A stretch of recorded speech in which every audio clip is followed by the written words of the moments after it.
First grade. Today we are reading Rosie, Revere, Engineer. The author is Andrea Beatty and the illustrator is David Roberts. I'll open the book so you can look carefully at the wraparound cover. David Roberts used pen, ink, and watercolor paints to draw a lot of things on this cover. What do you see? Think about the title, Rosie, Revere, Engineer. Does anyone know what an engineer does? This kind of engineer does not drive a train. This engineer is a person who makes plans to build things like bridges, buildings, or machines. Engineers try to figure out how and why things work. They solve problems and they create new things or improve old ones. Now that you know what an engineer does, what do you think Rosie is going to do with all of that stuff? Today, while you're listening to this story, I want you to notice how Rosie thinks and acts. I'm wondering if we can learn anything from her to use in our work at school and at home.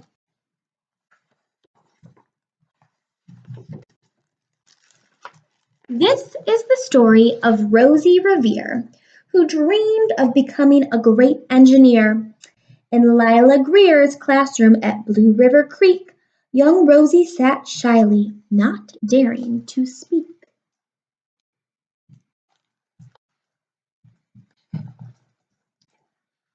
But when no one saw her, she peeked in the trash for treasures to add to her engineer's stash. And late at night, Rosie rolled up her sleeves and built in her hideaway under the eaves.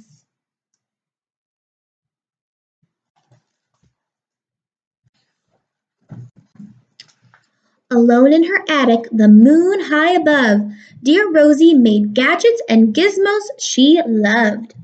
And when she grew sleepy, she hid her machines far under the bed where they'd never be seen.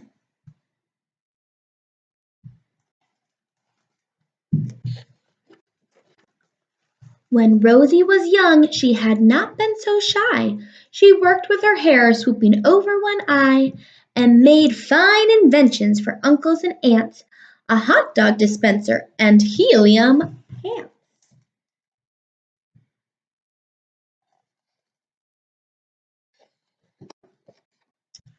The uncle she loved most was zookeeper Fred.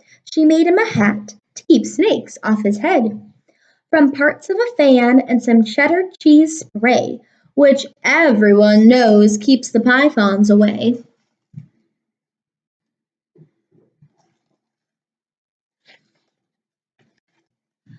And when it was finished, young Rosie was proud, but Fred slapped his knee and he chuckled out loud. He laughed till he wheezed and his eyes filled with tears, all to the horror of Rosie Revere, who stood there embarrassed, perplexed, and dismayed. She looked at the cheese hat and then looked away. I love it, Fred hooted. Oh, truly, I do. But Rosie Revere knew that could not be true.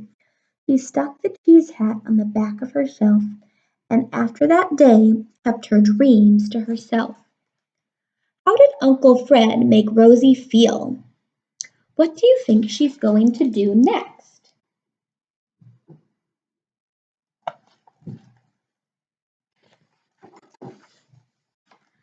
And that's how it went until one autumn day, her oldest relation showed up for a stay. Her great Aunt Rose was a true dynamo who'd worked building airplanes a long time ago. She told Rosie tales of the things she had done and goals she had checked off her list one by one. She gave a sad smile as she looked to the sky. The only thrill left on my list is to fly. But time never lingers as long as it seems. I'll chalk that one up to an old lady's dreams.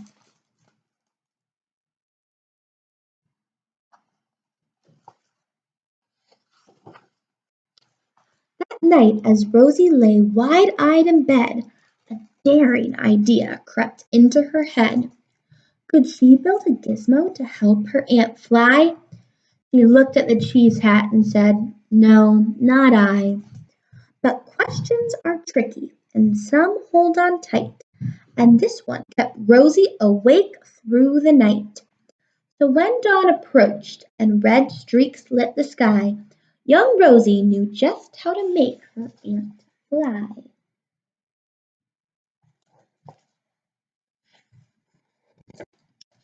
She worked and she worked till the day was half gone, then hauled her cheese copter out onto the lawn to give her invention a test just to see the ridiculous flap it might turn out to be.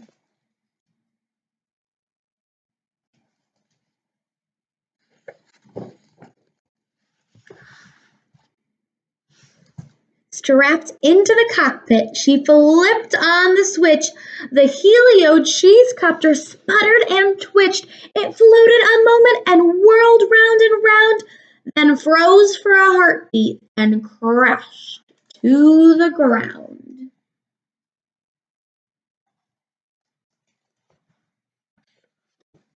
Then Rosie heard laughter and turned round to see old woman laughing and slapping her knee. She laughed till she wheezed and her eyes filled with tears, all to the horror of Rosie Revere, who thought, "Oh no, never, not ever again will I try to build something to sputter or spin or build with a lever, a switch, or a gear, and never will I be a great engineer." Oh no! Rosie's aunt is laughing at her too. Turn and talk with someone at home about that.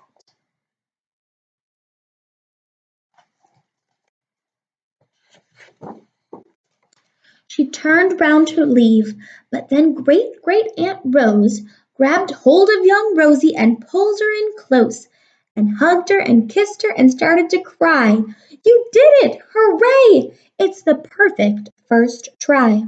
This great flop is over. It's time for the next." Young Rosie was baffled, embarrassed, perplexed. "I failed," said dear Rosie. "It's just made of trash. Didn't you see it? The cheese copter crashed." "Yes," said her great aunt. "It crashed, that is true, but first it did just what it needed to do. Before it crashed, Rosie, before that, it flew."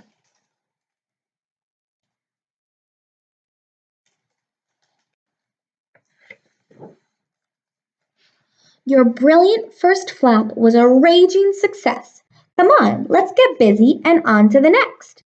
She handed a notebook to Rosie Revere, who smiled at her aunt as it all became clear.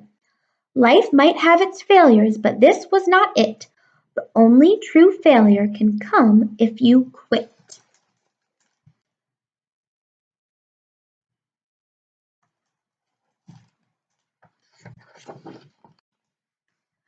They worked till the sun sneaked away to its bed. Aunt Rose tied her headscarf around Rosie's head and sent her to sleep with a smile ear to ear, to dream the bold dreams of a great engineer.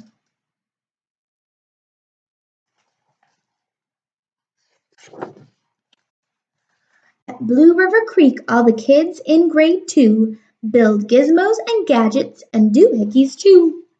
With each perfect failure they all stand and cheer, but none quite as proudly as Rosie Revere. I'm going to turn the page to see why Rosie is so proud.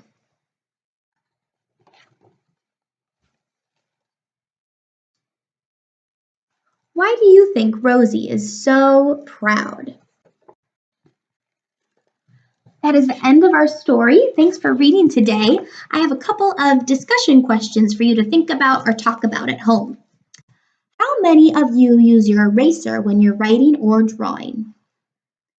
What would happen if you just gave up every time you had to erase? Have any of you learned to ride a bike without training wheels, tie your shoes, or do something else that has taken a lot of tries? When you don't give up, that is called perseverance. Do you think Rosie had perseverance? And what did Rosie learn about being an engineer? What are some of the engineering actions you noticed Rosie do that you might use to solve problems? And our last thing for today is a reading response. At home, draw a picture of an invention you want to create and write to tell us what it will do.